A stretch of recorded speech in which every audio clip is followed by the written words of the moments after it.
I never thought that I would be saying this, but after 3.5 years on the carnivore diet, I have quit.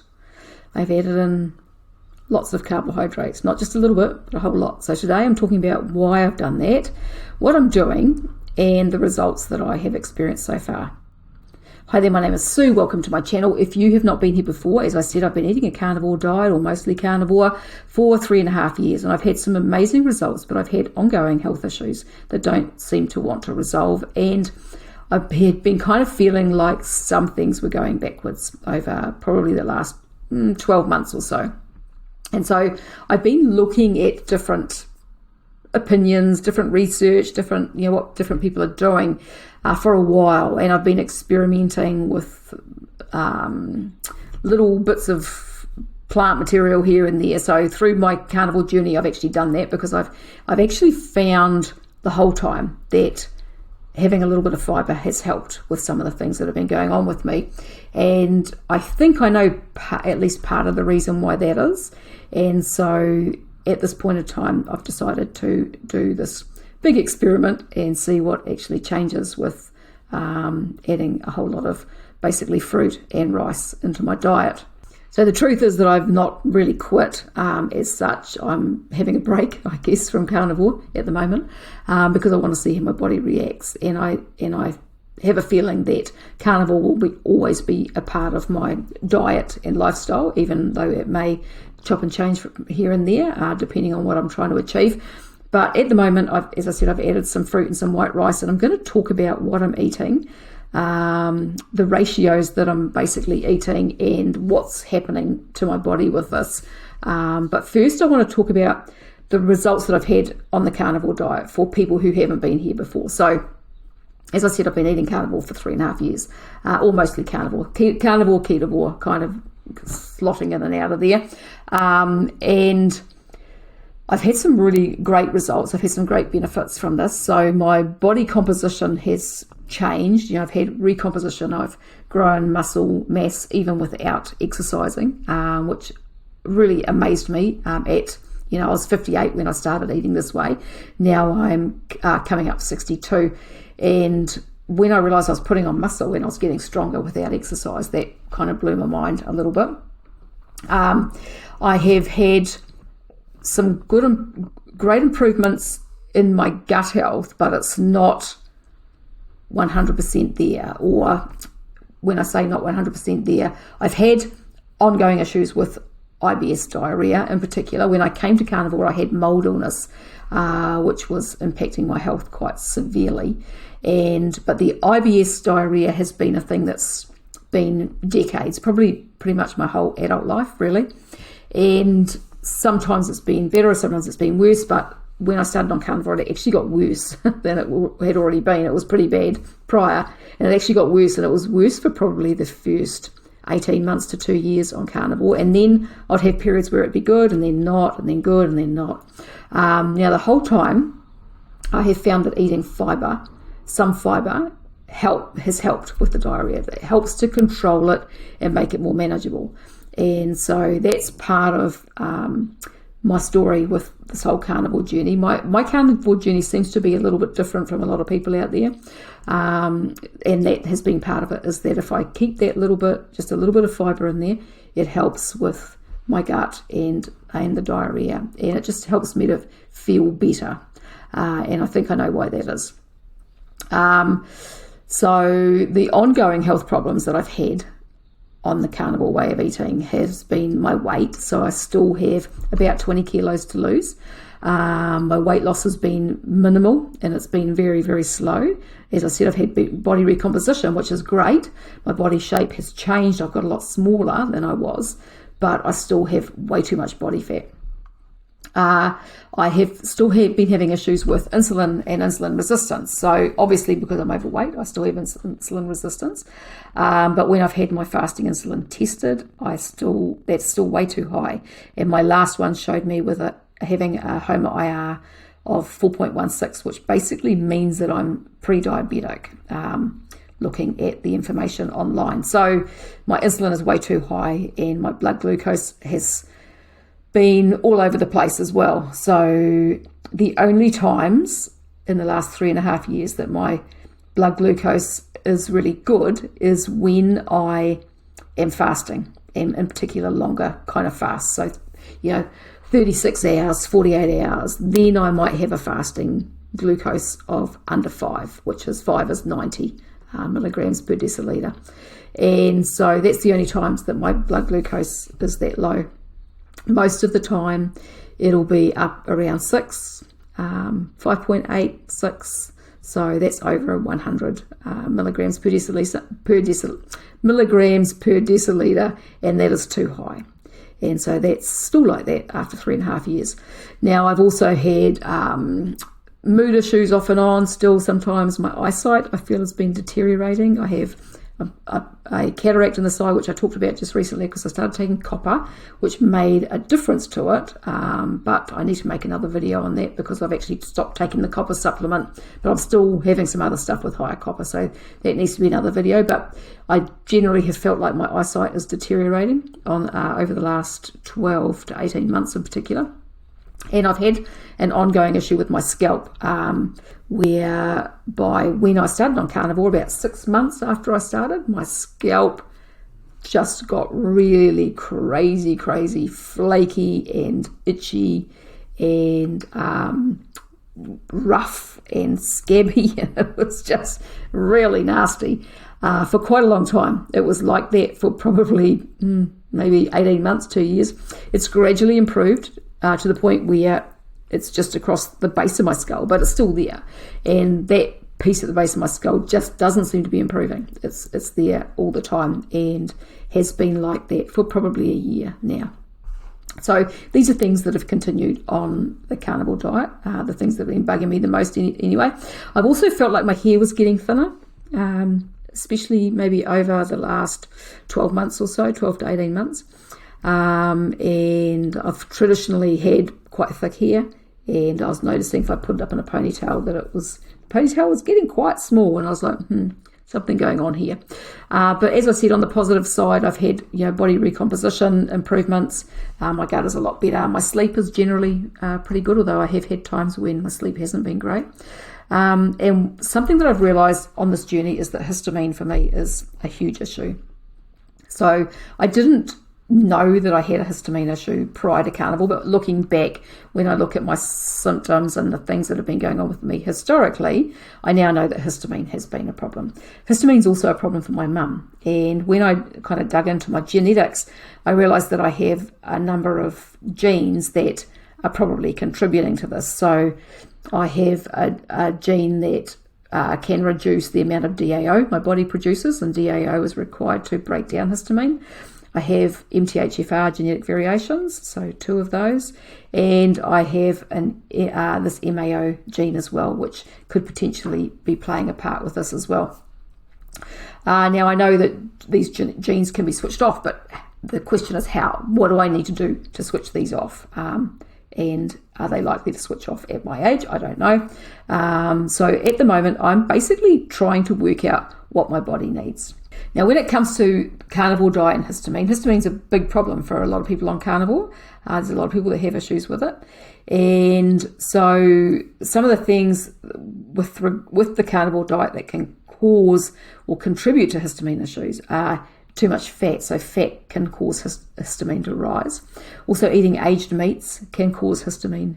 They can contain a lot of histamine, so that can cause histamine to overflow. So basically we have a histamine bucket and everything's fine until that bucket gets to the top and starts overflowing, and then we start getting symptoms, and those symptoms can be in any system of the body because we have histamine receptors in every single system.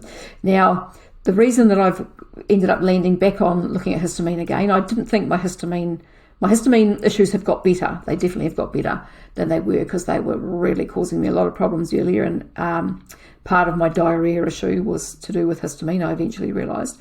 But I did a video about 18 months ago, which I've just revisited. I was looking for information for somebody that I chat to online. She was having histamine problems, what I thought was histamine problems. And so I was looking for my best video to send to her. And so I'll put a link up here to the video that I'm talking about. I made this one 18 months ago. It was a really good video on histamine, and I explain why I was looking at it again in that video. I had a really profound experience that made me realise how much histamine was actually affecting me. And so the histamine can also, so I've been looking into it more again just recently. I rewatched my video and that set off a whole lot of aha moments for me again, just watching that, because I think I started to say I thought that my histamine, because it was a lot better, it wasn't such a big problem now, but I think that it still is. So histamine can stimulate the pancreas to release more insulin, and it is associated with blood glucose issues. So it can cause blood glucose issues.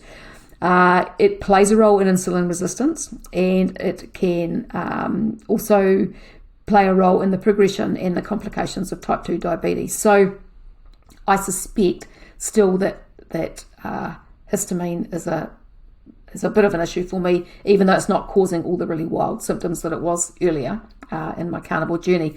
Now, a lot of people, as I said, have problems with histamine on carnivore, even when they don't think they've had issues with histamine in the past. And this can be, as I said, because of fat, because of aged meats, but it also can be due to oxalate dumping. So when we are dumping oxalate, that causes inflammation in our bodies, and that inflammation will cause histamine to be released. So anything that causes inflammation in your body is basically going to cause more histamine to be released. So as I said, it can affect blood glucose metabolism, and the thing is with histamine is that fibre helps.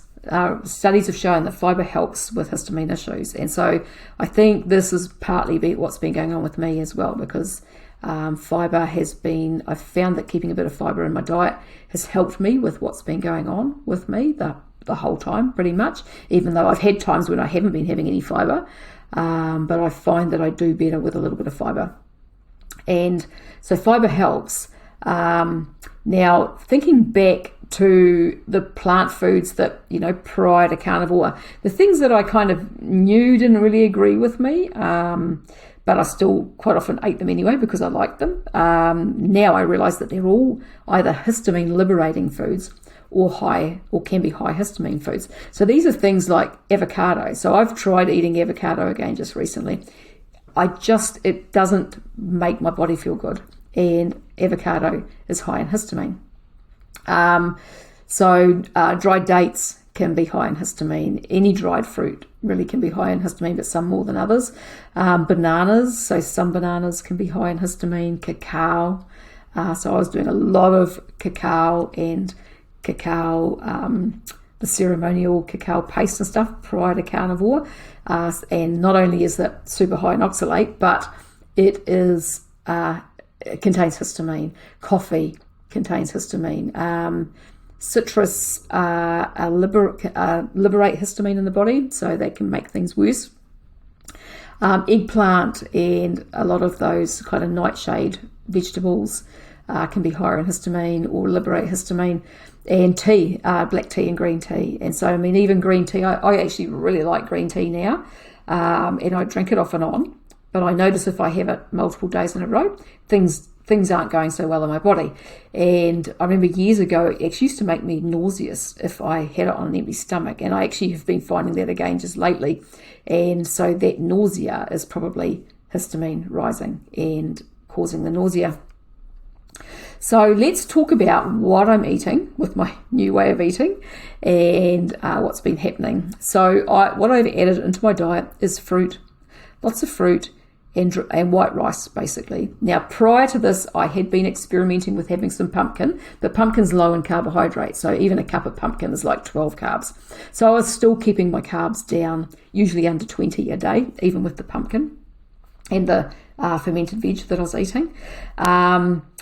But now I'm eating fruit. There's not a lot of variety of fruit available here in New Zealand at this time of year. Most of what is in the shops is just absolute garbage. When you look at it, you're just like, ugh. Yeah, and it's not stuff that I would eat. But I have managed to find some really good apples and pears And I've been eating some canned fruit and juice, not really ones with sugar added, but just canned fruit and juice, and no additives. So this is the thing, is when I'm looking for foods to eat, I am not buying anything that has anything added. So even the dried fruits and things like that, I'm making sure that they've got no additives in them. So I'm eating real food, whether it's fresh or whether it's dried. Now, canned fruit and juice, but with no additives. And there's only one brand here in New Zealand that does that, and that is SPC. The other brands all have other additives, flavours, or citric acid or things like that added to them. I mean, if it was just fruit and sugar, I would probably be okay with it, with what I'm trying, but I'm not going near any of the additives. So I've been eating white rice, and I've always felt like white rice agrees with my body. It makes my just makes my digestive system feel good, and that's been the case with implementing it this time. I was a little bit worried to start with. I was like, not sure how this is all going to go with my bowel, but the white rice has been great. I will probably drop the white rice later, but I wanted to add it now because there's limited fruit available, and the weather here is still quite cool. It just felt like a good option for me to try, and so far has proved to be okay.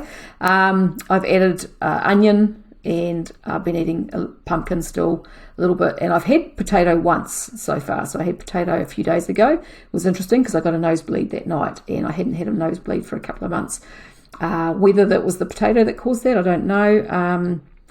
I was having a lot of nosebleeds when I first started on the carnivore journey, carnivore diet. I had been having nosebleeds every day, multiple times a day, and I think this was all part of the mold illness and that was going on with me. Maybe histamine, maybe oxalate.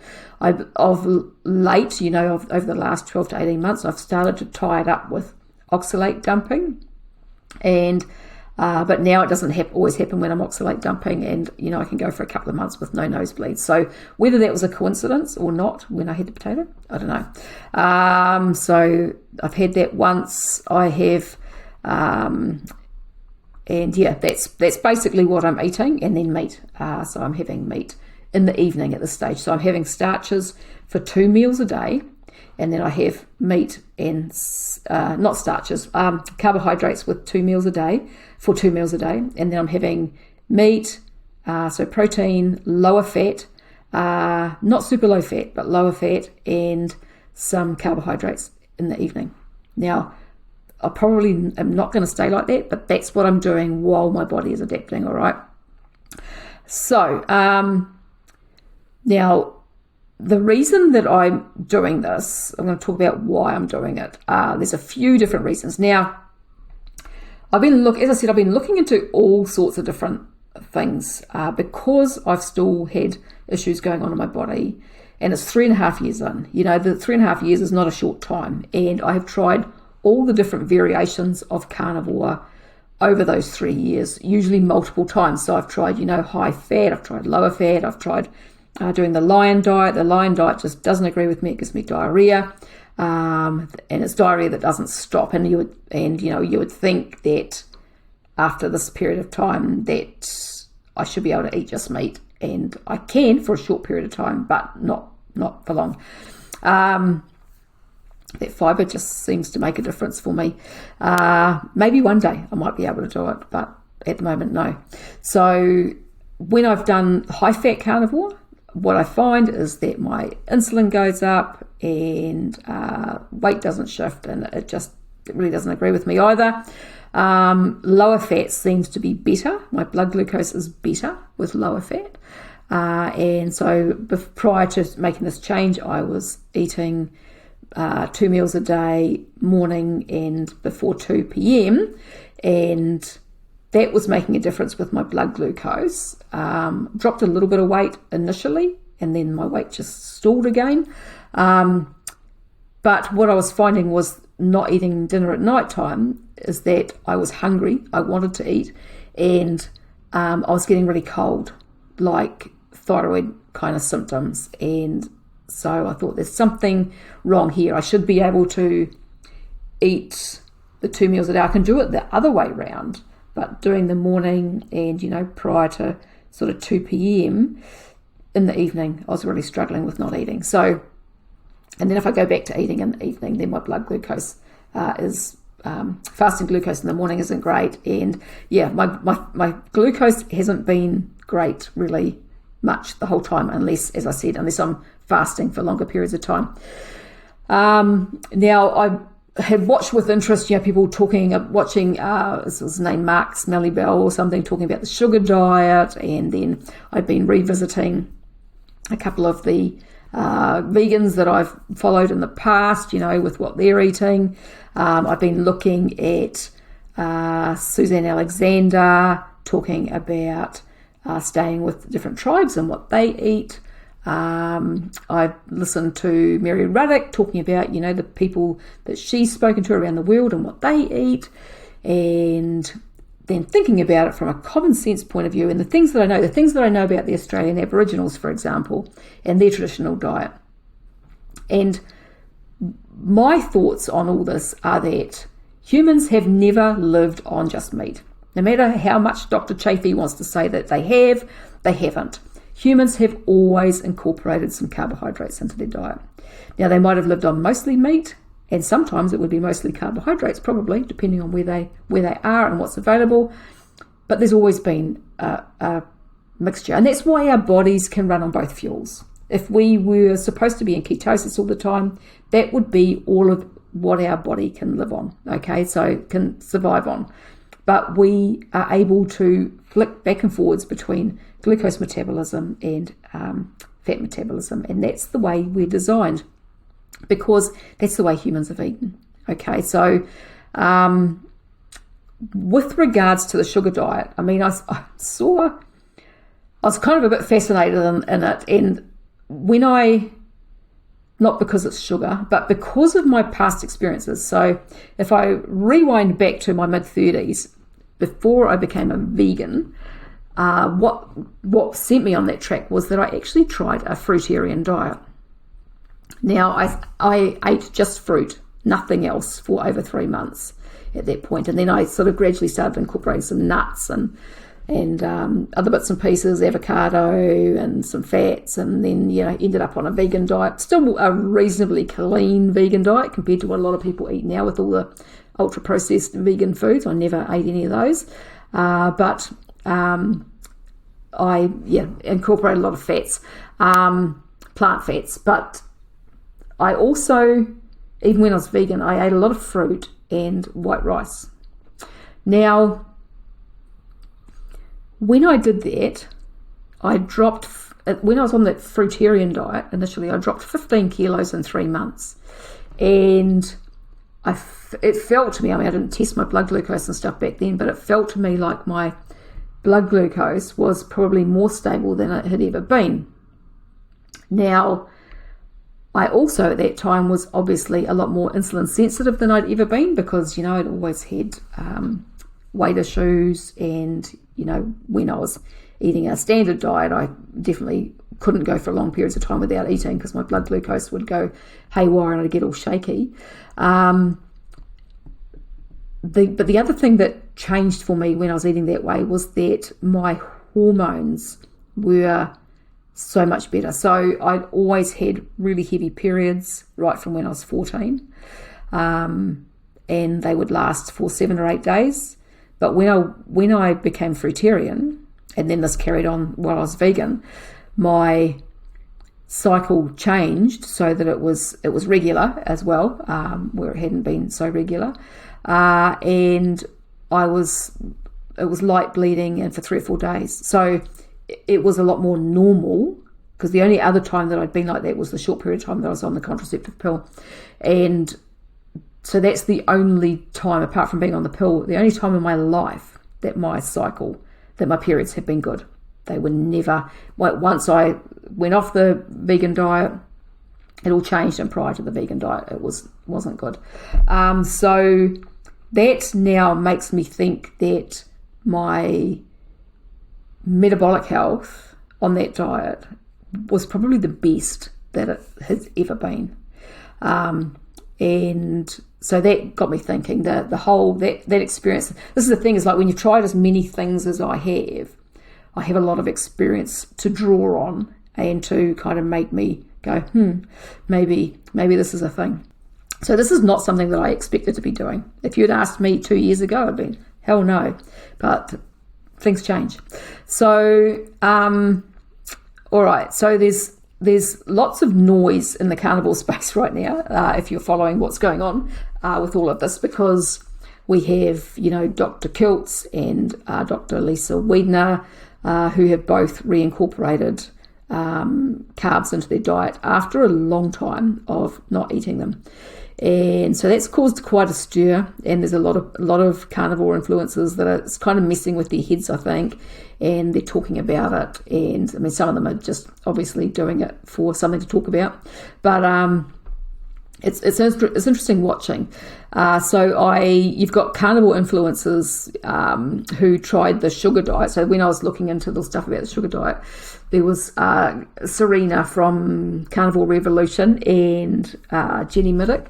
Both said that they tried the sugar diet, but when I watched their videos, I was just like, why did you even bother? Because what they did was they started eating some sugars, stopped eating meat, and then immediately started eating candy, and then pronounced it a failure. They felt like crap. They gained weight really fast, and so they dumped it and went back to carnivore. Now, to me, that's actually not an experiment, and because part of the problem with doing something like that, I mean, I know Mark Smelly-Bell's eating candy and stuff, and different other ones are, but the problem when you do that is it's not real food, and it's got chemical additives and flavorings and things like that in it, and so those chemical additives play a part in hormonal signaling. Like they mess up hormonal signaling, they mess up insulin, they can cause addictive behaviors, and so both Jenny and Serena have talked about their inability to control carbs once they start eating them. But is it the carbs or is it the chemical additives? I mean, I just watched another video with it's on Serena's channel on Carnivore Revolution, the one that they've just done in the last upload in the last day or so. And you've got Courtney Luna, Serena, Jenny Middick, and another lady that I haven't come across before. Her name is Britt James, I think her name was. Now she was making lots of sense. Sounds like her diet is very much like mine has been on carnivore or ketovore, because she eats fermented foods and stuff, and she eats a little bit more seasonally and things. And so I liked what she had to say. I think she's a doctor from what I can get. I'm going to go and find some more of her content because I'm quite interested in what she has to say. And it's not that I don't like Serena. I'm not bagging them, Serena and Jenny and Courtney. I mean, they all do great work, and they're doing, giving good information a lot of the time. But when it comes to the carbohydrate thing, it's like they have this very fixed view, and it's almost like in this video they're making excuses for sticking with carnivore, and it's like, well, if carnivore's working for you, then stick with it. Courtney seems to be very confused by the whole doctors adding in the carbs thing, and so she's not sure what to think. And I mean, the thing is, do what works for you. Do the experiments and find out what works. I mean, that's what I'm doing right now, is I'm doing the experiment to find what works for me, and I'm not fixed on any one thing. I mean, I've made videos where I've said I am not part of your cult, because the carnivore space can be quite as culty as the vegan space. It's like, if you're not doing what I'm doing, then you're my enemy and you're doing it wrong. And it's not a one size fits all solution. So for me, I'm just trying to work out what works best for me. And so Jenny and Serena had talked about their experimenting, their little forays into trying different carbs and the results that they've had with them. But one of the things, I mean, Jenny said she can't manage having frozen mango in the house, so that's fine. If you're going to overeat that, then leave it out. But I think that part of this is it addiction, or is it mindset. You know, I mean, for me, I was a sugar addict, serious sugar addict when I was young, like big time.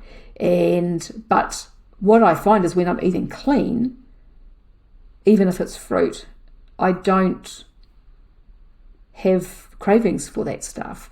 My mind, if I allow my mind to go, oh, I'll just have a bit of that, then I will. But generally, no, except for when my histamine's high. That's the other thing that I didn't mention with the histamine, and I'll talk about that in a minute. The histamine makes a difference there. So, as I was saying, I keep getting off track, but as I was saying, the noise in the carnivore space right now is loud about all of this, and I think because there are people that are questioning whether what they're doing is the right thing because of the experiences of the others, if you get my drift. Where for me, this has been ongoing throughout my whole journey. Is like, okay, so how much carbohydrate do I need? Is it going to work for me?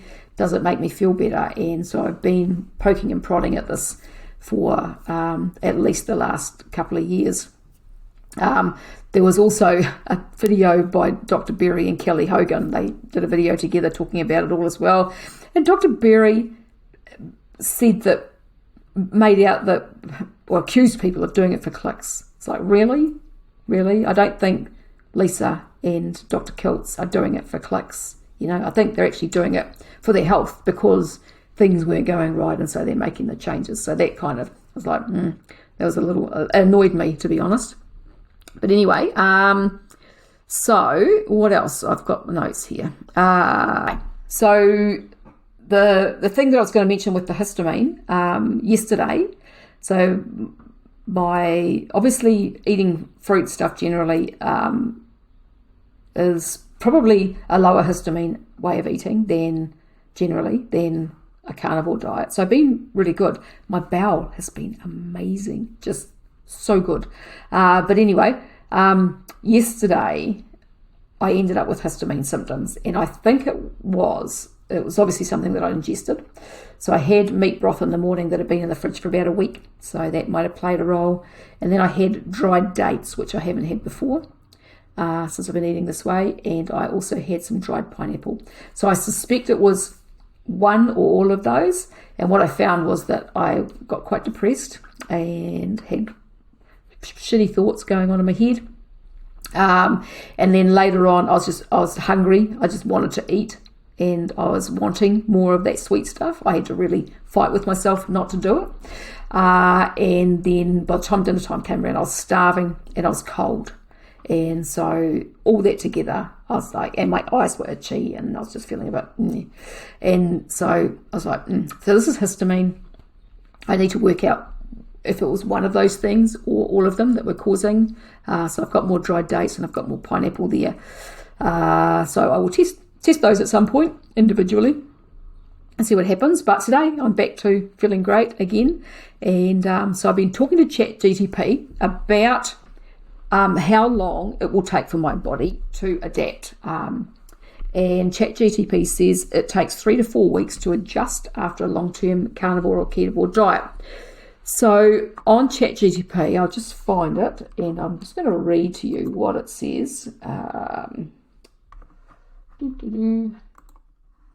right, so it says phase 1, so days 1 to 5. So what I found when the first high carb meal that I had, it was at dinner time, and I wasn't going to start till the next day, and I thought, bugger, I'm going to start tonight. So because I'd had steak and eggs for breakfast in the morning, and so that night I had, so this was a week and a half ago, I had rice and I had some canned peaches, I think. I think that was all that I had that night, and I was actually quite scared eating it, to be honest, because I wasn't sure how my body was going to respond, what my blood glucose was going to do, how my bowel was going to respond. So I was like, but God, I enjoyed it when I had it. And so what happened was I tested my blood glucose an hour later, and it was funny because the first couple of days when I was eating this way, I could feel a feeling sometimes like in my skin and in my tissues in my body that felt a bit weird. but that's all settled down. But yeah, that first meal, when I tested my blood glucose, an hour later, it was 13.9 millimoles per litre. So 13.9. I'll tell you what it is in milligrams per deciliter for all you American folks. So 13.9 is 250. It went up to 250.2 an hour after I ate, which was just crazy. I was like, whoa, that's never been that high. And then I think it was 2 or 3 hours after I'd eaten, it was down to about 7. So 7 is probably half of that, I guess. So 7 is 126. So I was like, okay, that's a bit better. And when I got up in the morning, it was 4.7, which is about 84. So it's 84 milligrams per deciliter. And so when I got up in the morning and it was that low, I was like, whoa, my glucose is never that low unless I have fasted for probably at least 36 hours when I first get up in the morning. But what I didn't realise was that obviously because it's gone up so high, my body's pumped out a whole lot of insulin and it's washed it down. And so that's why it was down that low. So I had some really nice low readings for a couple of days, and that was all good. So ChatGTP says phase 1 initial shift, so this is days 1 to 5. It says your muscles and liver start refilling glycogen, which they haven't done efficiently for years. You may feel slight bloat or heaviness after meals, mild blood sugar swings, energy dips or hunger, sleep disruption or afternoon fatigue. Your body is relearning how to release insulin properly again. What's happening? GLUT4 transporters, which move glucose into the muscle, and insulin receptors are reactivating after being underused. So that's in the first few days. So that was what happened. So on the third day, I just in the morning, like I had breakfast, and then a couple of hours later, I had clients, and I had a headache. I felt like crap. I felt like my blood glucose was way too low, and I didn't have any glucose strips because I'd run out, so I couldn't even test it. But what I did was I think I had about 6 raisins and just a sip of some peach juice out of the fridge. And that obviously brought it up enough that made me feel okay. And then by the afternoon, I was fine. But I think it was just those first few days, I think my blood glucose was just doing lots of this. And so was making me feel a bit crap. And so then it says phase 2, metabolic calibration. So this is weeks 2 to 4. So this is just about where I am now. It says the liver becomes more efficient at handling fructose and glucose again. Muscles release glycogen capacity and start burning glucose cleanly, so less lactate buildup. Morning glucose may still fluctuate, sometimes even higher, as the liver adjusts to a new glycogen turnover rhythm. And fat oxidation picks up once again once insulin sensitivity improves. So this is where you are now, week 1.5. The early part of this phase, you've probably regained basic glucose handling ability, but your overnight liver control, fasting glucose, and post-meal smoothness aren't fully settled yet. And so that's kind of what's happening, although my fasting glucose has actually been not bad, and it's been quite steady, except for 3 nights ago, I had a higher fat meal, and when I got up in the morning, my glucose was 7.3, and even a couple of hours after I was up, it was still sitting around 6.5, something like that. But the other days, my glucose has been sitting around 5.3, 5.4, that sort of thing. And so 5.4 is, I'll tell you what that is, hang on. It's about 90, I think. 5.4 is 97.2, so it's under 100. So that's actually not bad for me. Like my glucose is not like that on Carnivore, unless the only times that it has been good, my fasting glucose, has been when as I've said, been fasting, or in April I was taking berberine and I was eating earlier in the day and not eating dinner, and so my fasting glucose was lower. Doing an egg fast, it'll be lower, or when I was taking allulose. My glucose was good as well, a lot better. But I had to stop taking it because it made me itchy. I think it caused histamine issues for me, so I couldn't take it every day. So I ended up having to stop taking that. I probably should have done a video talking about that, but I didn't do one, I don't think. So that was why I stopped that. So I'm just going to find my notes again. So my blood glucose has actually been pretty steady. Did I finish reading what I was going to read there? Phase 3. No, I didn't finish reading it. So phase 3, which is weeks 4 to 8, true adaptation. So fasting glucose stabilizes around the 4.5 to 5 millimole per litre. Energy feels steady throughout the day. Carbs no longer cause bloat or brain fog. You can tolerate larger carb meals without spikes or crashes. Your body freely switches between glucose and fat burning. This is real metabolic flexibility. You'll know you're there when you can skip a meal or have a fruit heavy day and feel fine either way. So I'm not there yet. Yesterday I did fruit only for lunch, and I ended up with the histamine issues and just felt a bit crap. So, and I think that maybe it was blood glucose as well. But I have had days recently, a couple of days, where after my meals, like 2 or 3 hours after my meals, my blood glucose is under 5 millimoles. It's down around 4.7, and that doesn't happen when I'm eating meat. That doesn't happen. So I'm finding this is kind of tripping me out, and I'm finding it all really interesting, and it's probably not really what I expected, but I'm optimistic about the way this is kind of going. So let's have a look at my notes. So what's changed? As I said, my bowel has been amazing. The first few days I was really gassy. That was the other thing that happened yesterday. I was really gassy after whatever I ate. The first few days I was real gassy. lots of gas. I was like, hope this doesn't last too long. It didn't. It was about 2 days, I think. I have been kind of not constipated as such, but kind of have struggled a little bit a couple of times, which is the opposite from what I normally have with my diarrhea. But today was fantastic, and it has really been pretty good. I've been going a couple of times a day, fully formed bowel motions, which for me is just such a blessing. Like with my history with the diarrhea, to have fully formed bowel motions once or twice a day is just, it's like heaven. It's heaven. I went to the toilet the other day and came out to my hubby and I said, I did good poos. This might be too much information for some people, but it's just wonderful. Seriously wonderful. So my weight went up by 1 kilo in the first couple of days, and then it has just pretty much stayed there. So I'm guessing that's water weight. And so my weight's just going by 200 or 300 grams a day at this point. So there's no change there, which I didn't really expect this soon into the journey. As I said, my blood glucose was mental to start with, but my morning glucose now is better than it normally is on just my normal standard carnivore diet.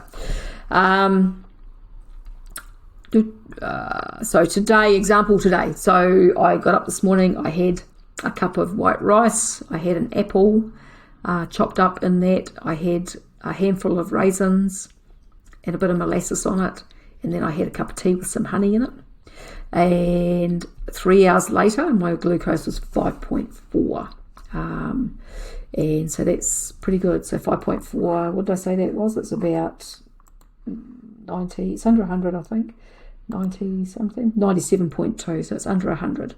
3 hours after having that meal, a week and a half into eating this way. So that's interesting. So what else? So with the blood glucose side of things, I mean, something I have thought about, I actually ordered some Dihydroberberine, which I've never tried before. The couple of times I've taken berberine, it really upsets my bowel, and so that's what puts me off. It works well with my blood glucose, but it puts me off because of the effect it has on my bowel.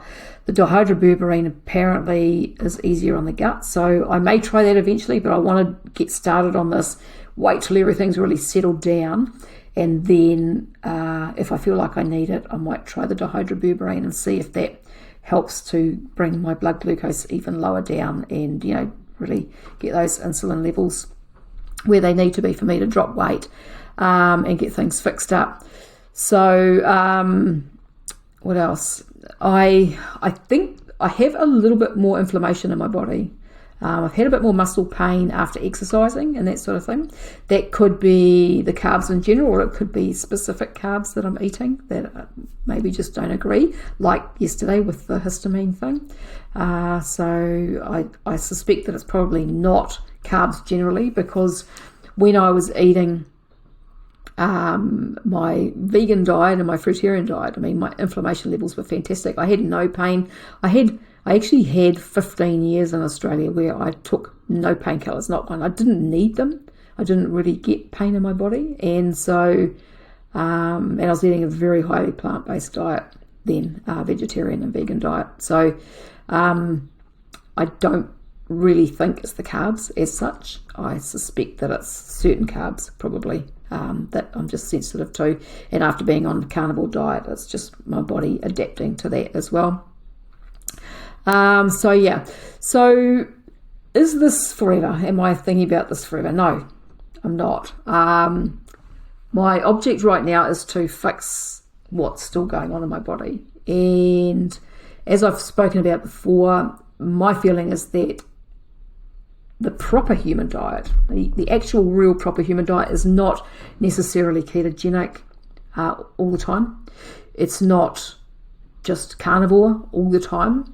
It's some seasonal carbohydrates, and then maybe leaning more into a carnivore type diet in the winter. And so that's kind of where I've kind of visualized myself eventually anyway, because that's what I believe is a proper human diet. We're supposed to be able to move from glucose metabolism to fat metabolism, and it should be easy and it should work really well. And that's where I want to be. You know, I don't want to be stuck with just this narrow meat diet, this carnivore diet, and especially if it's going to end up causing more problems, you know, with thyroid and stuff over time, which it seems to do with some people. And I think that it has been with me, even though I'm obviously not that lean, insulin suppressed person that Dr. Sivas is talking about. There is something that's going on in my body that wasn't 100% happy with the way that my diet was, I think. So my ideal basically is to be rolling in and out of carnivore and carbs and being able to do that without issue, and to get my body as lean as I can get it and as healthy as I can get it. So that is pretty much where I am at. I will probably run more experiments in amongst this. So at the moment, I'm just trying to get my body adapted back to using glucose. And so according to ChatGPT, that's 3 to 4 weeks. Once that happens, I would like to drop the rice out and just go to fruit and meat and see what happens there, or fruit and honey and meat probably, see what happens there. And then also I will probably experiment with having some days where I do just protein, some days where I do just fruit. So I might fruit fast one day, do protein and fat the next, you know, or something like that, or a couple of days on fruit, whatever. And then also with the lower and higher, the fat ratios. So I'm really trying to be mindful to track everything right now, so that I know what's working, how I'm feeling, like what I'm thinking at the time when problems come up. Okay, what does that seem to be? So I've got my spreadsheet. I just keep adjusting that depending on what I'm doing. And so, yeah, I'm tracking my food that I'm eating, and making notes on my spreadsheet and tracking my blood glucose. I'm obviously not tracking ketones now because I'm on a higher carb diet. So my ratios at the moment are generally around about 100 grams, 80 to 100 grams of protein a day, but some days I go a lot higher than that. I'm trying to keep to sort of lower fat most of the time, but I still want to do maybe a higher fat day once a week to also to make sure that my gallbladder is still working the way that it should, because I don't want to get that to get back to the way that it was. And so I'll do, you know, a higher fat day, and then lower fat. I'm kind of sitting around, a lot of the time, around 40 or 50 grams of fat, I think, a lot of days, but then the occasional day I'm up to 100.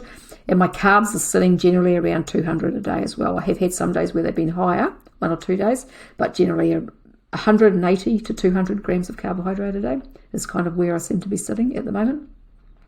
So yeah, so that's where I am. That's what I'm doing, and I'm going to keep updating as to what's happening here. It could just fall apart, and I end up back on the carnivore diet. But you don't know unless you try. And so this is where I am, trying to sort my body out and to learn what's best for me. And I'm not saying to you that you need to add carbs back into your diet. If you're doing carnivore and you're feeling great, your blood work's good, you're dropping weight, then fantastic. Stay there while things are good, stay there. But if you've got problems, if you're on carnivore and you've got problems, then, if it's been a long time, like for me, 3.5 years is a long time. And so if it's still a problem, then, try something else. The first sign of madness is to keep doing the same thing over and over again and expecting a different result, which is where I feel like I've been probably for the last 18 months to 2 years. So this is me. If you've got any comments or questions, pop those below. And if you want to know more about the histamine video that I was talking about, you can go and watch that here.